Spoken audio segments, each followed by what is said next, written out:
Hi, everyone. Welcome to the channel. My name is Nick Cosgrove, and I'm back with this week's No Filter Q&A. This is the episode where I answer all questions related to diet, training, and supplementation that I've received over the last 7 days from our in-house clients, online clients, as well as a few of our online followers. Remember, if you have any questions related to your nutritional plan, workout program, supplements you're currently taking, not taking, considering taking, please feel free to email me those questions at nick@foreverfitperformance.com, or you can DM me your questions on my Instagram at @fitcosgrove_.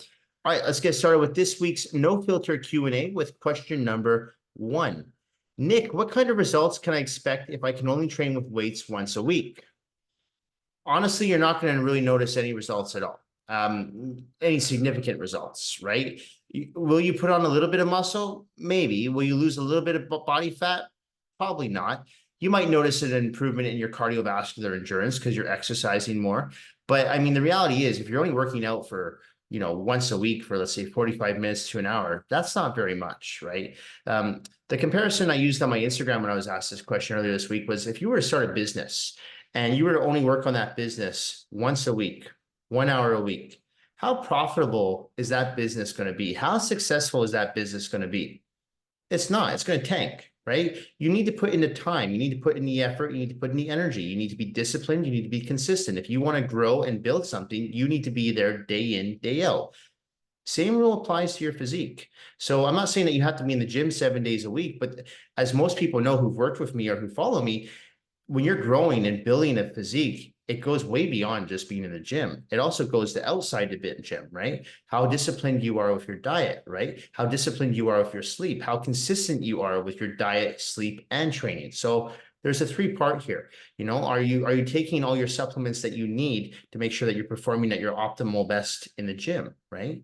So there's a lot of factors that come into building not just an aesthetically pleasing physique, but improving your overall health. So the reality is working out once a week is not going to do much. Now, is it better than not working out at all? Yeah, probably. But don't expect significant changes in your physique or your health if you're only willing to put in 1 hour, 45 minutes a week in the gym. Okay. And I always tell people, and I know a lot of people feel like they're being shamed when I say this, but there are 24 hours in a day, right? So surely you can find 45 minutes to an hour to go to the gym and work out, right? It doesn't take much. My workouts are no longer than 40 to 45 minutes max. So I really have no excuse. Even if I get off the floor, like today, for example, doing a 12-hour day on the floor, I still found time to train. So you can still find time to work out. You just have to be more disciplined and you need to manage your time better, right? So will you see changes in your physique? No. Will you feel changes in your health? Maybe a little bit. Like I said, you might notice a slight improvement in your cardiovascular endurance because you are exercising more frequently, I guess 4 times a month. So yes, but my recommendation is find the time, put together a well-balanced training program in conjunction with a dialed-in nutritional plan, and then you're really going to see the results and you're going to feel the results, right? If you put in the work, you're going to see and feel the results. Okay. And what I mean by putting together a training program is don't go into the gym and bench press every day. Put together a program that is customized for your specific goals and your specific lifestyle. If you can get in the gym 3 or 4 times a week, that's more than enough. I always tell new clients, hey, look, if you can get in the gym at least 3 times a week with weights and do 1 cardio day, you're going to see changes. You're going to feel changes. And those days don't have to be with me or one of the trainers. You could do 2 or 3 sessions a week with your trainer and then 1 or 2 on your own, right? Or do 1 session a week with your trainer and do 2 or 3 on your own. So it's all about putting together a program that is customized specifically for you, right? So if you're going to be in the gym 3 days a week, you can have 1 day that's chest and back. You can have another day that's shoulders and arms, and you can have a 3rd day that's legs and abs. And if you can, throw in a 4th day where you're just doing cardio outside, so that at least you're getting activity, physical activity, 3 to 4 times a week. Remember, our bodies are designed to move. Our bodies are not designed to sit all day, watch TV, play on the computer. That's not what our bodies are designed to do. Our bodies crave movement. They crave exercise. We need it. Okay. So don't be afraid of adding exercise into your regular regimen. Okay. Find the time. It's important, right?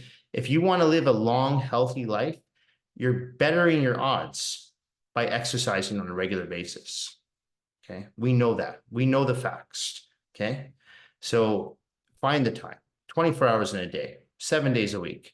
You can surely find 40, 45 minutes once, 3 times a week to get in there. Okay. That's my recommendation. Find more time.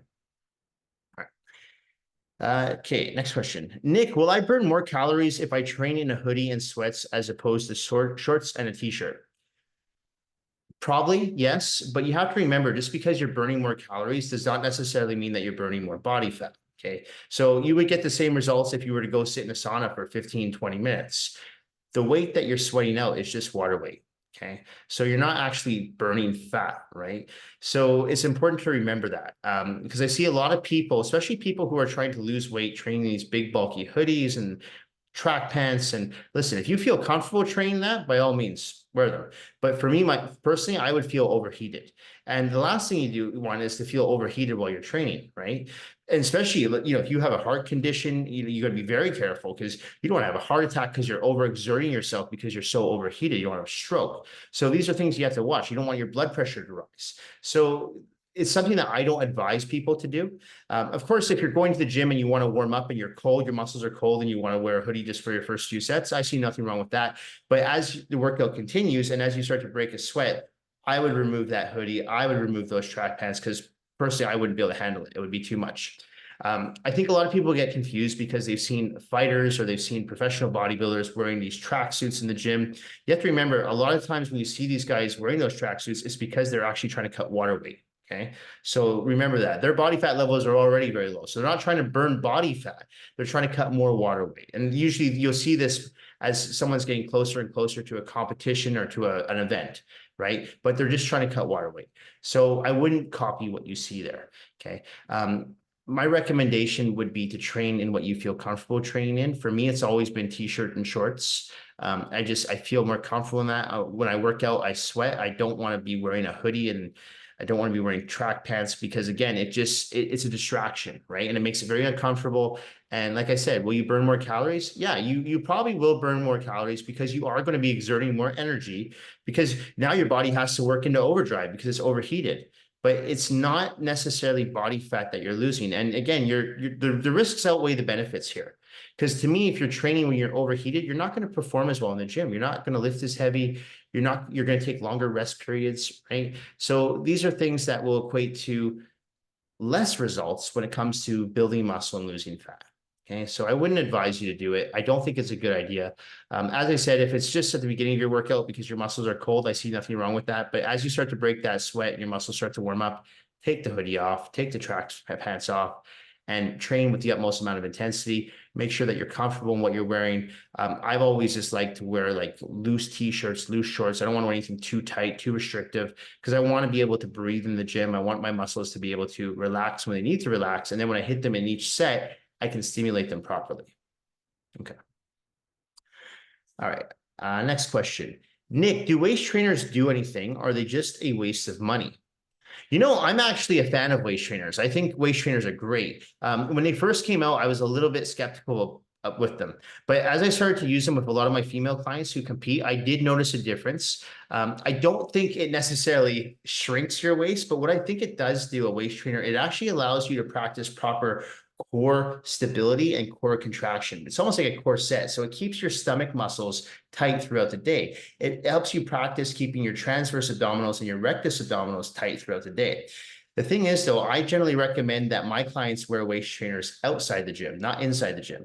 Okay, so if I'm working with a woman for a bikini competition, I'll ask her to wear that waist trainer throughout the day. Now, some people, they can't wear it all day because they're not comfortable. So we'll start them off on maybe like 2-3 hours a day and then build it up to 4 or 5 hours a day, because I truly do believe that waist trainers do help give the illusion of a smaller waist, but not because you're actually losing body fat. It's because you're actually now practicing proper, as I said, core stability, and you're contracting your transverse abdominals and your rectus abdominals more effectively now. Okay, so that in conjunction with practicing the vacuum, and if you don't know about the vacuum, you can always go on my coaching app. I have tons of videos demonstrating how to do a vacuum. Essentially, a vacuum is just sucking in your stomach for about a minute while still breathing. So you want to really suck in your stomach, and that's practicing, again, core contraction, core stability, but still being able to breathe. As I'm doing this podcast right now, I'm sucking in my stomach and I'm still talking, but I can feel my core muscles tightening up. Okay. So if you're competing on stage, for example, it does give you the illusion of that nice tiny waist. So I actually recommend them for my guys as well, especially guys who tend to have a larger, wider waists. because I do think a lot of guys, I'm guilty of this myself, we tend to relax our midsection a lot throughout the day. So having the waist trainer on throughout the day actually helps keep the transverse abdominals and the rectus abdominals tight, closed in. Okay.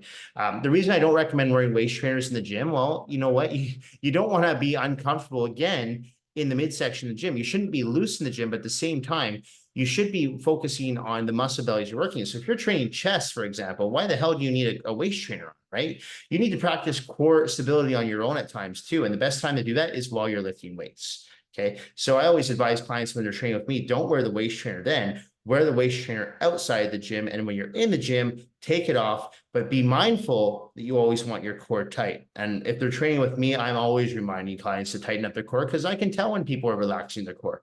Their gut kind of hangs out. So I'm like, no, tighten up, especially when you're doing things like squats, deadlifts, bench press. You want to make sure that core is staying tight. But I would not recommend wearing a waist trainer inside the gym. Save it for outside the gym. And if you're someone new to waist trainers, my recommendation is start off with, say, 1 hour a day, and then build yourself up to 2, 3, 4 hours a day, and so on.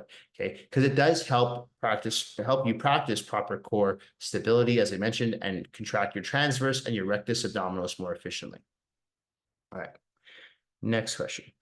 Nick, I was recently diagnosed with arthritis in my neck. I'm 65 years old. My doctor tells me to just take ibuprofen for the pain and look into cortisol shots. My question is whether or not I should stop training with weights. Okay, my question is, I would question your doctor about the ibuprofen and the cortisol shots first off. Okay, so let me answer your question first. No, I would not stop training with weights. We know now that weight training actually can help prevent, or if you already have arthritis, help prolong the effects of long-term arthritis, especially osteoarthritis, because weightlifting makes the muscle belly stronger. It makes your tendons stronger. It makes your joints stronger. What does arthritis attack? Your joints, tendons, ligaments, muscles. So you want these areas to be stronger. So no, the last thing you want to do is stop weight training. If anything, continue along with weight training and just be very mindful of the exercises that you're doing. If certain exercises bother you more than others, you might want to take them out, substitute them out for another exercise, or just take them out for a short period of time and bring them back into circulation later on. Okay, so don't stop weight training. Okay, that's definitely what you do not want to be doing. Okay. Now, the thing is, I disagree with your doctor about the ibuprofen and the cortisol shots, and I'm going to explain why. I have nothing against taking ibuprofen whenever it's necessary from time to time, but you don't just take ibuprofen on a daily basis. What that's going to do is going to burn your stomach lining. It's going to cause issues in your digestive tract. Okay. You have to remember, ibuprofen is very hard on the stomach. So taking that every day is just going to wreck your stomach. So I would not advise you to do that.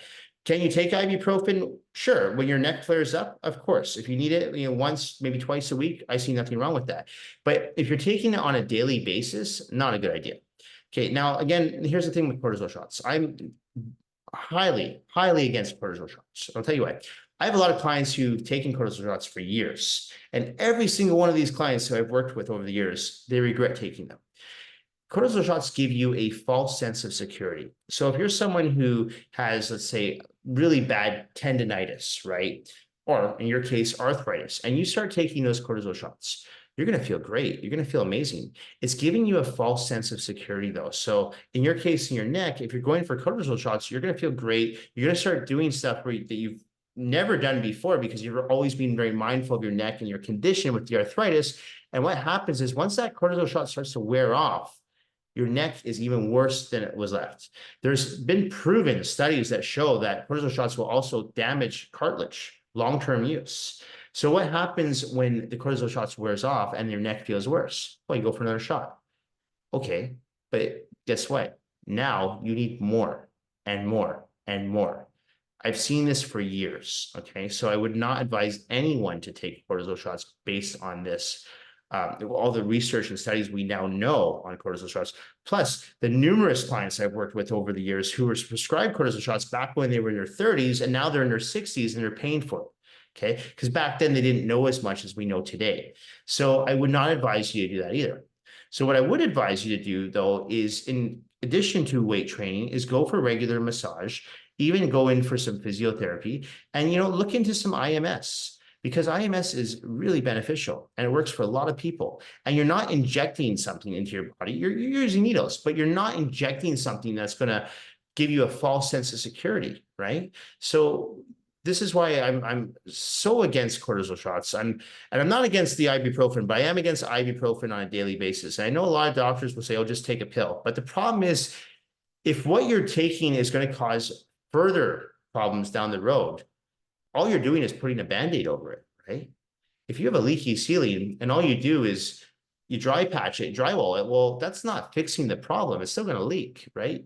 So you have to address the problem, right? So continue along with weight training, pay attention to what you're doing in the gym, be very mindful of exercises that tend to irritate your neck more than others. Like you might not be able to do upright rows. You might not be able to do dumbbell lateral raises, but you can still do dumbbell shoulder presses. You can do rear delt raises. You might be able to do cable lateral raises. So find alternative exercises that you can do. Work with an RMT, work with a physiotherapist if necessary. And my recommendation is to look into IMS, because IMS has numerous benefits. And I have lots of clients over the years who've really noticed changes in not just their mobility and flexibility, but even clients who are suffering from tendonitis, bursitis, arthritis, going for IMS on a regular basis, and it does help. So that's my recommendation. All right. Okay, next question. Nick, what's your view on flexible dieting? I like how the if it fits your macros diet looks, but wondering if this would be an okay diet to follow to help me lose weight. I've had my issues with the if it fits your macros diet over the years. I've written blogs about this diet. I've talked about it numerous times on this podcast. I'm against it. I don't like it. Okay. And the reason I don't like the if it fits your macros diet is because it doesn't take into consideration your micronutrients. All this diet looks at is your macronutrients. So what I mean by this is if your daily caloric allowance for you to be able to maintain your weight is, let's say, 2,000 calories a day. As long as you stay 2,000 calories or less, you'll never gain weight.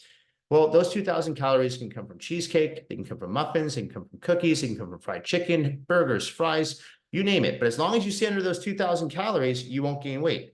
This is true, right? Your daily allowance for carbohydrates might be, let's say, 150 grams of carbs. As long as you don't surpass those 150 grams of carbs, you can have all the white bread you want. You can have all the chips you want.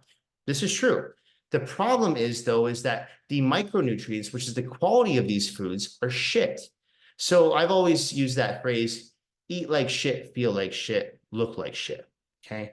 And it's so true. Okay, so the problem is when you start taking in these junk foods, right? These foods that are not nutritious, right? They serve no benefits whatsoever, but because they fit your daily caloric allowance, your macronutrient allowance, you're not going to gain weight. Hell, you'll even lose weight if you go into a caloric deficit and you can still eat those foods. I'm not arguing with that. You will. But the quality of weight that you're losing, you're not just going to lose fat, you're going to lose muscle. Okay. In order for the person who is training with weights to be able to add on muscle, they need to fuel their body efficiently. I couldn't even imagine going into a leg day workout and having a slice of cheesecake before I go train. I'll feel like shit. I might feel good for the first 10, 15 minutes because of the sugar rush, but then I'm going to crash really hard. Once my blood sugar levels start to go down, my insulin levels start to spike, workout's over. So this is why I'm against these diets, okay? For the person who is trying to build muscle, lose weight, lose fat, change their body composition, the flexible dieting, in my opinion, is garbage, okay? Yes, you can have some cheat meals from time to time, but I always tell clients, if you really want to make changes with your physique and your health, you've got to have your diet dialed in at least 85, 90%.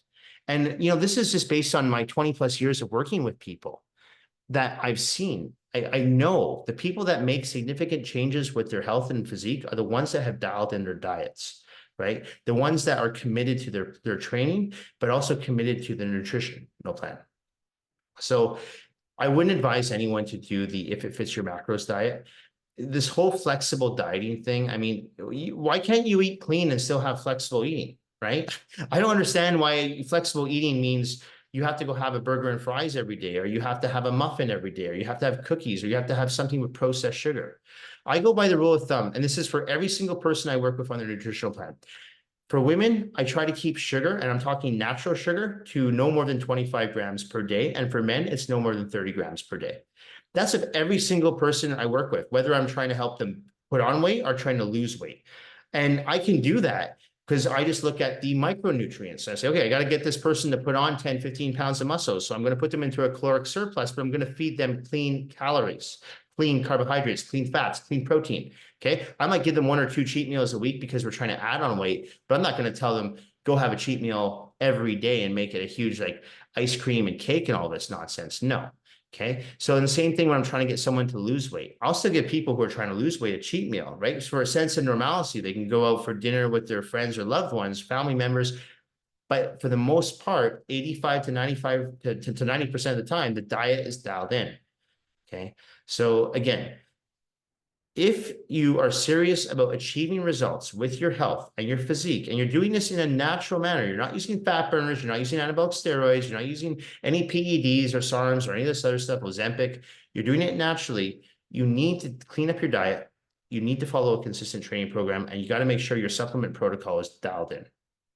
Those 3 components, along with good sleep, good hydration, will make all the difference in your physique and your health.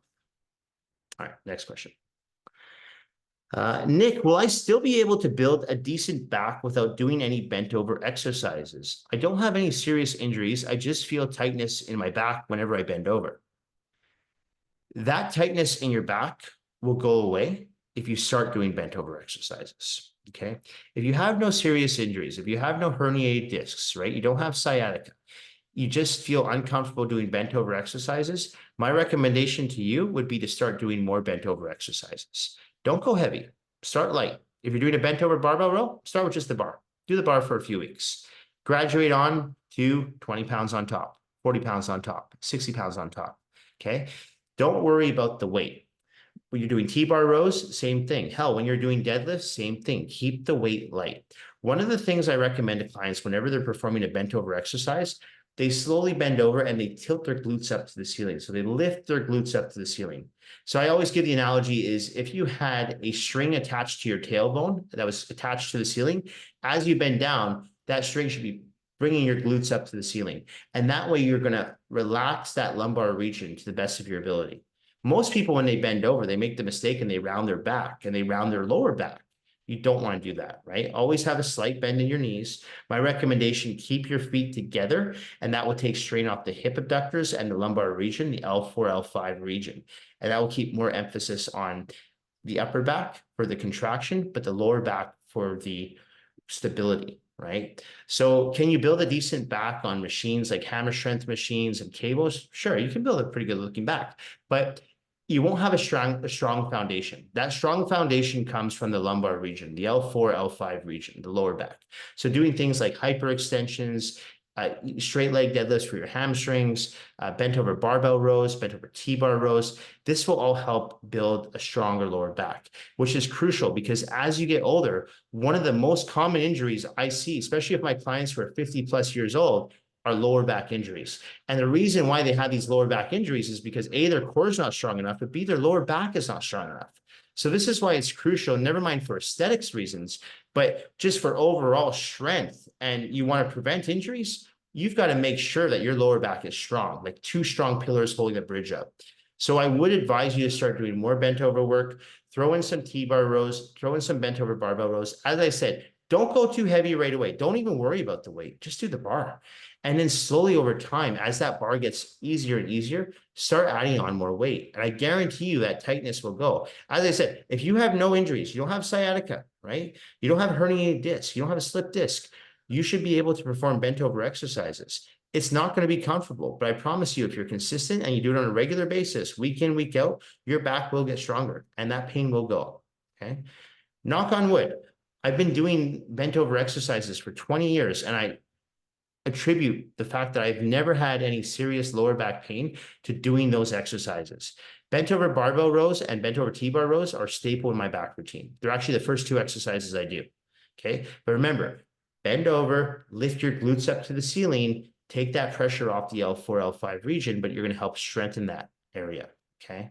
So if you're not comfortable or you don't feel comfortable doing bent over exercises, my recommendation, book a few sessions with an experienced, knowledgeable personal trainer that can teach you proper form and technique.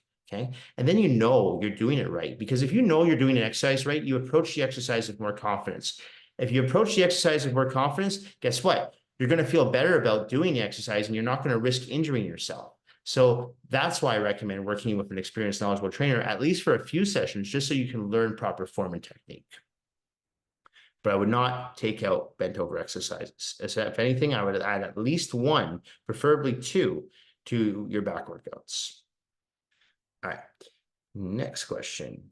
Nick, are there any pastas that are okay to eat during a weight loss program? I don't like any of those keto pastas, but was hoping I could still add some type of real pasta in once, twice a week. Yeah, so I mean, here's the thing with pasta. Pasta is very calorically dense. It's high in carbohydrates. So whether you're trying to lose weight or gain weight, I always tell people eat it sparingly. Okay. If you can, stick to whole wheat pasta because it is a little bit healthier. It's more nutritious. But unfortunately, pasta in my nutritional plans anyway is a no-go.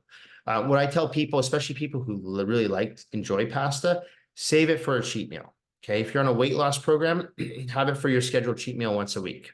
And that usually works. I have a lot of clients that do like pasta, so they'll have the pasta, excuse me, once a week as their cheat meal, and there'll be anything like spaghetti, ravioli, pizza.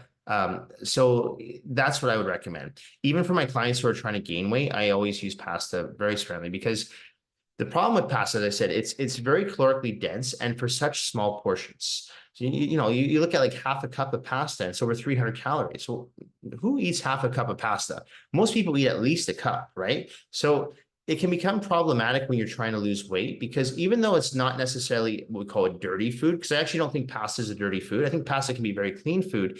It's one of those foods that is high in calories. And because it's high in carbohydrates, it's not like fats, for example, where peanut butter, let's say, is 100 calories. Yeah, it's a lot of calories, but fats, as I mentioned before, help us feeling fuller for a longer period of time. Pasta doesn't do that because it's a carbohydrate. So if you eat a lot of it, it's actually going to spike your insulin levels and you're going to be hungry later on. So that's why I don't recommend that. It's kind of like white rice, same thing. That's why I recommend people eat brown rice, right? For the fiber content, keeps your blood sugar levels stable, doesn't have you craving more food an hour or so after you've consumed it. Okay, so I want to make it clear that I'm not saying that pasta is bad. I'm just saying if you are trying to lose weight, it's a food that I'd recommend using sparingly. And by sparingly, I mean saving it for that one cheat meal a week, or maybe you're allowed 2 cheat meals on your diet, depending on the coach you're working with, or maybe you're doing your own diet and you're allowing yourself to have 2 cheat meals a week. That's when I would save it for. But it's not something that I would include on a daily nutritional plan because I don't think it's a good food to have if you're trying to lose weight, nor do I think it's a good food to use if you're trying to gain weight because you want to make sure if you're on what we call a mass gaining plan, the weight that you're adding on is purely muscle and not fat. Okay. So you don't want to go into too much of a caloric surplus if you're trying to gain muscle. You don't need to anyway, because any additional calories are going to be stored as fat anyway. So even when I'm trying to help guys or women put on muscle, I don't put them into a crazy caloric surplus. Just like a weight loss program, I start to slowly bump up the calories. On a weight loss program, I start to slowly decrease the calories. Okay. So, but if you just go crazy high, you're going to put on fat. Okay. So you got to be careful with that. All right. Next question. Nick, what exactly is a drop set? And do you recommend doing them for every exercise in the gym? Great question. Okay, so drop set. Let's make it clear on this. Drop sets are a exercise technique, okay, that I recommend people use on a regular basis, especially if you're training in a commercial gym where you don't have the luxury of circuit training like we do in a private gym, like my gym. So if you're in a commercial gym and you're doing basic straight sets, let's say you're doing incline barbell bench press, 4 sets. You do your first 3 sets. On your final set, this is when I would throw in the drop set. So let's say you're bench pressing 45-pound plate aside and you get 15 reps as your last set. Immediately, when I say immediately, you get off that bench, immediately strip down to 45s, throw on 2 25s and knock out another 10 to 15 reps. That would be what we call a drop set. So there's no rule of thumb that you have to drop the weight in half, but my recommendation is usually cut the weight in half or at least 2/3. Okay. So if you're doing, let's say, a seated row at 200 pounds, you get out 15 reps, drop it down to 100 pounds, maybe 120 pounds, and go for another 12 to 15 reps. The purpose of a drop set is to take the muscle to true failure. Okay, so I don't utilize drop sets as much when I'm doing circuit training with clients, but if I'm doing, let's say, a basic straight set program myself, if I'm in the gym and it's really busy and I don't want to take up 2 or 3 pieces of equipment because I don't think that's fair if the gym is busy, then I'll throw in a drop set at the end of each exercise. So not at the end of each set, but at the last set of an exercise, because I'm like, oh yeah, I'm not going to do this exercise. If I'm doing a dumbbell shoulder press, I only do a dumbbell shoulder press once a week. So why not take it to true failure on my last set? True failure would be, okay, I'm going to knock out 12, 15 reps with this weight, and then I'm going to immediately cut that weight in half or 2/3 and knock out another 12 to 15 reps, because you still have enough juice in those shoulders. By the time you do that second set with half the weight, your shoulders will be on fire.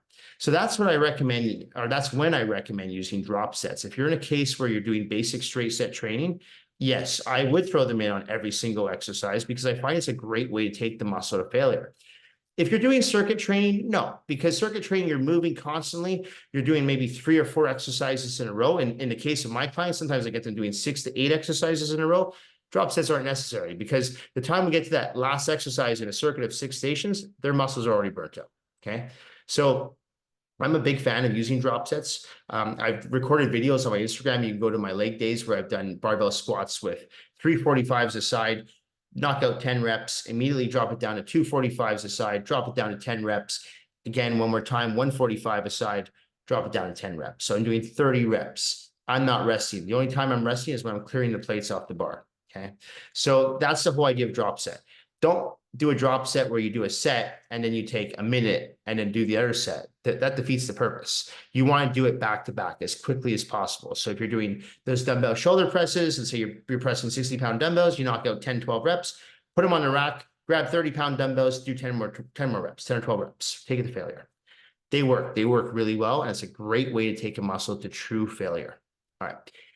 Okay. A few more questions. Okay. Nick, as someone who works in the fitness industry, what's your stance on the body positivity movement? Do you think it's gone too far? Interesting question. Okay. So here's the thing. I don't think we should be fat shaming anyone, right? I don't think we should discriminate against anyone, gender, race, their size. No. But I also don't think that we should be celebrating obesity. Okay. Everyone going out there saying, I love my body as is, and, celebrating obesity and telling, I love eating. I love having whatever I want to eat. And I love going out drinking and socializing with friends. I don't agree that we should be celebrating this. This is not good. Okay. Because essentially what you're doing is you're celebrating type 2 diabetes. You're celebrating heart attacks, stroke, blood pressure issues, all kinds of issues that come from being obese. So I don't think we should be celebrating the fact that people are overweight. I don't think we should be shaming them, but I do think we should be educating people and saying, no, this is not healthy. Yes, love your body, but don't celebrate your body if you are overweight, because we know the ramifications and the numerous health conditions that are associated with obesity. So this is what I take an issue with. As I said, by no means should we be shaming someone because he or she is overweight. Okay. Just like we shouldn't, discriminate someone because of their gender or their race. It's the same thing. But it's important to educate people and say, no, this is not healthy. So it's not healthy that your body fat, if you're a guy, is 45%, right? It's not healthy if you're a woman and your dress size is like plus size. Like, this is stuff that needs to be addressed. And I've dealt with this in the past with people who are overweight. And a lot of times they'll find an excuse and say, well, I can't do this because I've got this issue, or I've got this issue. And I'm like, these are all excuses. Yeah, if you are overweight, you're not going to be able to go run a mile, but you can get on a stationary bike. You can do the elliptical trainer. You can do something that's non-weight bearing to help you lose that weight, right? Or just get started on losing weight so that you are able to eventually walk a mile, run a mile, right? This can be done. So I don't think we should be celebrating obesity. And the whole love your body, love your cellulite. Yeah, listen, I have no problem with cellulite. I tell some clients I work with, I'm like, yeah, you've got some cellulite, but you know what? You look really good. You're not someone that I would say is overweight, right? You've got a little bit of cellulite. You're older. Yeah, you have some body fat. I work with guys who've got cellulite, and it has happened, right? I work with people who have stretch marks, but they're healthy and they're fit. Okay, I'm not saying you have to look like a bodybuilder or a fitness physique competitor. I'm just saying you want to keep your body fat levels in somewhat healthy range, right? And typically for men, what I deem as healthy is max 15% body fat. Anywhere between 10 to 15 is where I say guys should be for body fat levels. And women, I say between 16 to 20. And I think those are good levels to aim for. So that's my stance. I don't think we should be celebrating obesity.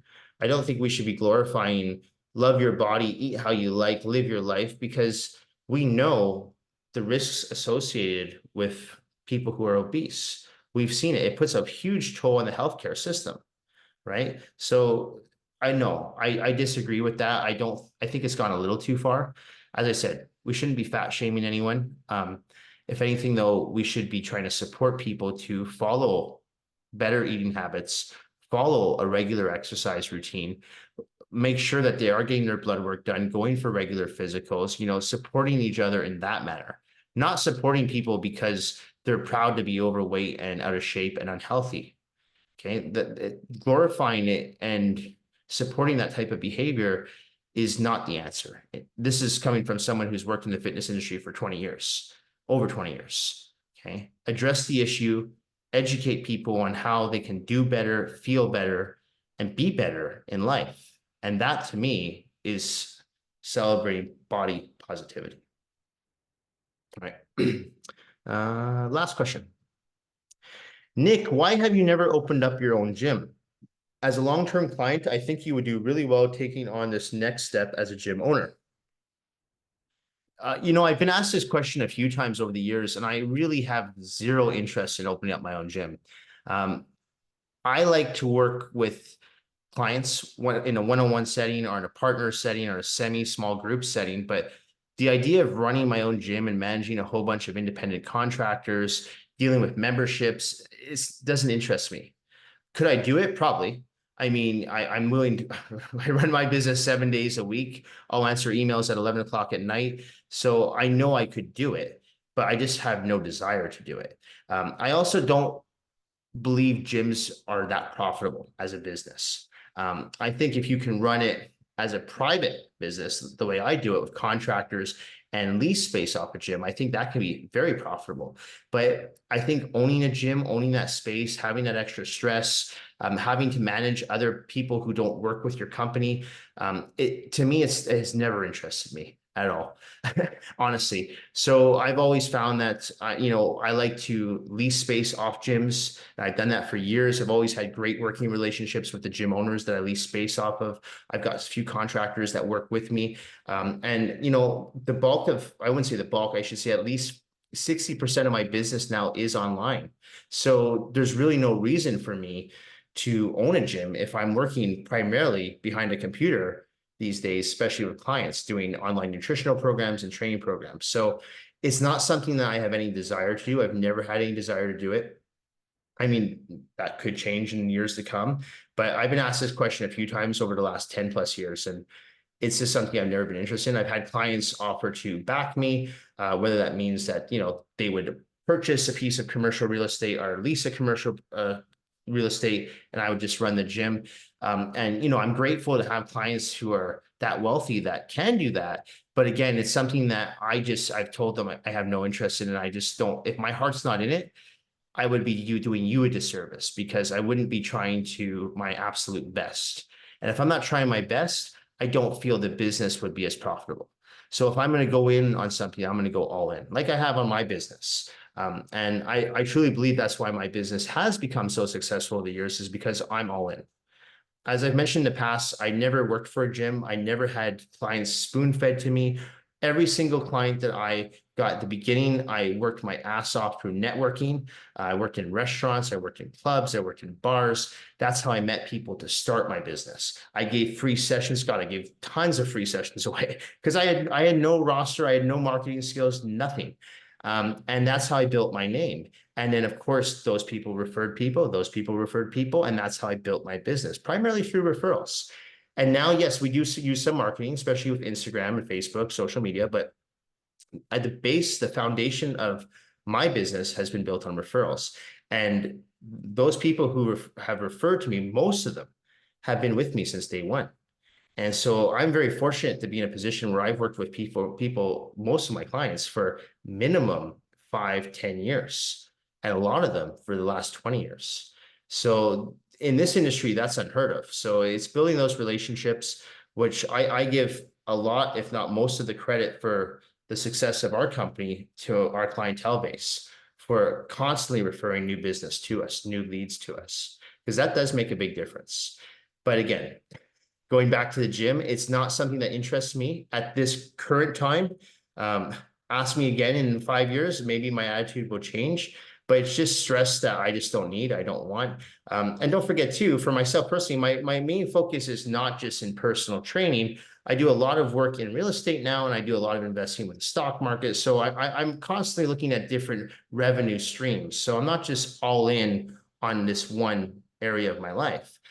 So that's another thing too. I feel like taking on a gym, you really would have to be focused on that at least 12, 14 hours a day, especially in the first 2 or 3 years. I know lots of business gym owners, and I've seen a lot of them go gray very quickly because it is very stressful. I've seen a lot of them go belly up as well. And these are smart people, but it's a very hard industry to turn a profit in. And if you don't have the business sense, it can be even more challenging.